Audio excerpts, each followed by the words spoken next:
ಜಗತ್ತೆಲ್ಲ ಮಲಗಿರುವ ಈ ಮಹಾನಿಶೆಯಲ್ಲಿ ಒಂದು ದಿವ್ಯ ಚೇತನ ಜಾಗೃತವಾಗುತ್ತಿದೆ. ಇದು ಕೇವಲ ಕತ್ತಲೆಯ ರಾತ್ರಿಯಲ್ಲ, ಇದು ಲಯಕರ್ತನ ಲೀಲೆ ಆರಂಭವಾಗುವ ಸಮಯ.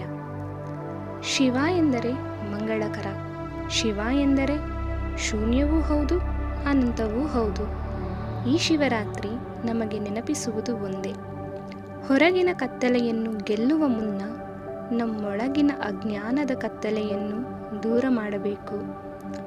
ಕಣ್ಣು ಮುಚ್ಚಿ ಕುಳಿತು ಧ್ಯಾನಿಸುವುದು ಶಿವ, ಕಣ್ಣು ತೆರೆದು ತಾಂಡವವಾಡುವುದು ಶಿವ.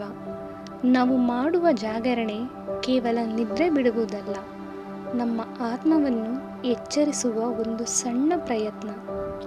ಬಿಲ್ವಪತ್ರೆಯ ಅರ್ಪಣೆಯೊಂದಿಗೆ ನಮ್ಮ ಅಹಂಕಾರವನ್ನು ಆ ಮಹಾದೇವನ ಪಾದಕ್ಕೆ ಅರ್ಪಿಸೋಣ. ಆ ಕೈಲಾಸಪತಿಯ ಕೃಪೆ ಸದಾ ನಿಮ್ಮ ಮೇಲಿರಲಿ. ಈ ಶಿವರಾತ್ರಿ ನಿಮ್ಮ ಬದುಕಲ್ಲಿ ಹೊಸ ಬೆಳಕನ್ನು ತರಲಿ. ಸಮಸ್ತ ಕನ್ನಡಿಗರಿಗೂ ಮಹಾಶಿವರಾತ್ರಿಯ ಶುಭಾಶಯಗಳು. ಹರ ಹರ ಮಹಾದೇವ್.